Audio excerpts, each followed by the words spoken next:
Қайырлы күн, Ембі қаласының тұрғындары және қонақтары. Мен Мұғалжар ауданы Ембі қаласы жастар ресурстық орталығының маманы Бурханова Альфия Ануарбекқызы.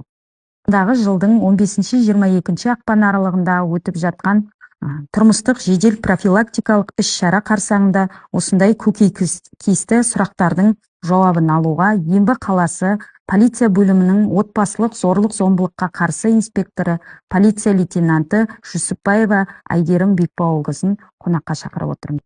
Қош келдіңіз. Алдымен жаңағы зорлық-зомбылыққа байланысты қазіргі халық арасында көптеген сұрақтар бар, әсіресе әйел адамдар арасында. Алдымен айтыңызшы, тұрмыстық зорлық-зомбылық дегеніміз не? Тұрмыстық зорлық-зомбылық дегеніміз бұл отбасы мүшелері арасында көрсетілетін күш. Яғни бұл болуы мүмкін экономикалық күш көрсету, яғни шектеу, психологиялық қысым, қорқыту. Бұл яғни жай ғана ұрып соғу емес, кей жағдайларда бұл сөзбен қорлау, балағаттау, ар-намысқа тиетін сөздер айту. Бұның барлығы отбасылық тұрмыстық зорлық-зомбылық болып табылады. Түсінікті. Көп жағдайда жәбірленушілер неге үнсіз қалады? Себебі олар қорқады. Олар ойлайды, көбісі балаларым бар деп, шыдауым керек дейді. Көбісі ойлайды, ол біздің отбасылық қана мәселе, біздің ортамызда ғана шешілетін нәрсе деп көбін сыртқа шығармайды.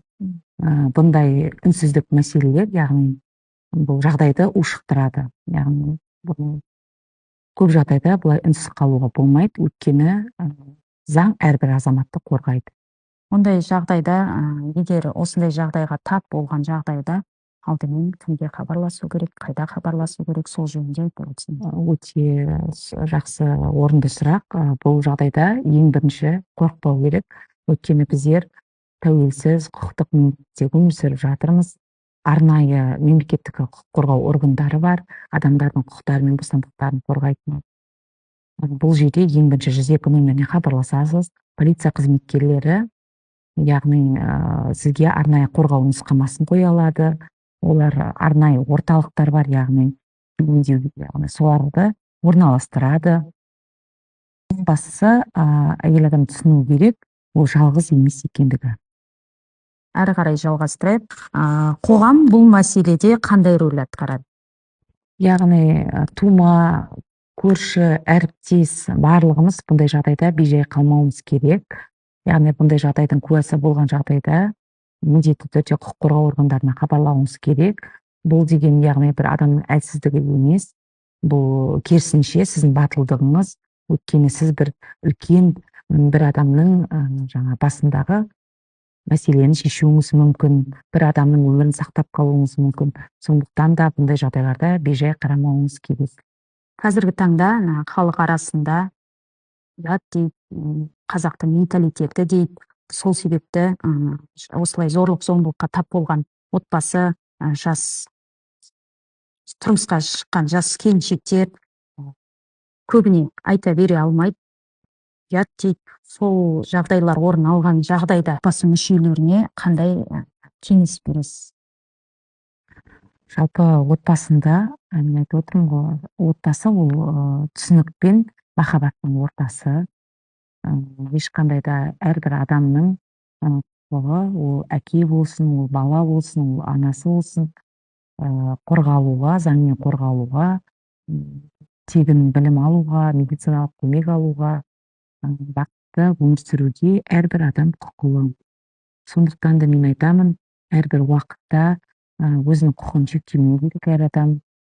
Арнайы құқық қорғау органдары бар, жасырмау керек әрбір жағдайды. Бұл деген көп жағдайларда орын алып жатады. Жаңағы зорлықты отбасы мүшелері қай уақытта көреді? Ешқандай ақпараттан болмағандықтан, яғни өзінің құқықтары мен бостандықтарын білмегендіктен осындай жағдайлар орын алып жатыр.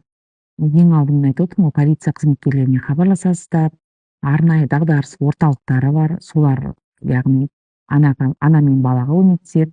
Бұл жерде яғни бір ғана әкесінің, я болмаса анасының осындай бір зорлық көрсетіп отырған отбасында өскен балаға да психологиялық яғни қысым көрген балада болашақта мысалға айтып отырмын ғой, психологиялық қысым көрген, зорлық көрген әйелдің отбасында біздер көбіне мына кәмелеттік жасқа толмаған құқықтарын қорғау инспекторларымен бірге жұмыс жасаймыз. Неге? Өйткені ол көп жағдайларда біздер бала арқылы да басында, яғни зорлықтың белгілері бар балдарды анықтап жатырмыз. Неге?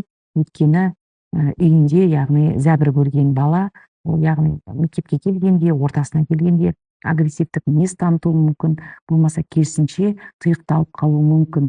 Сол жағдайларда мектептің ұстаздары бар, психологтар бар, инспекторлар бар, солармен бірге бұл жағдайды анықтаған кездерімізде болды. Көкейтесті сұрақтарымыз көпшілік арасында қойылып жүретін, сұрағысы келген сұрақтарымыздың жауабын алдық деп ойлаймын. Сізге рахмет. Соңында тыңдармандарға айтар тілегіңіз болса? Отбасы қауіпсіз орын болуы керек. Құрмет пен түсіністік бар жерде зорлық болмайды. Егер көмек керек болса, үнсіз қалмаңыз.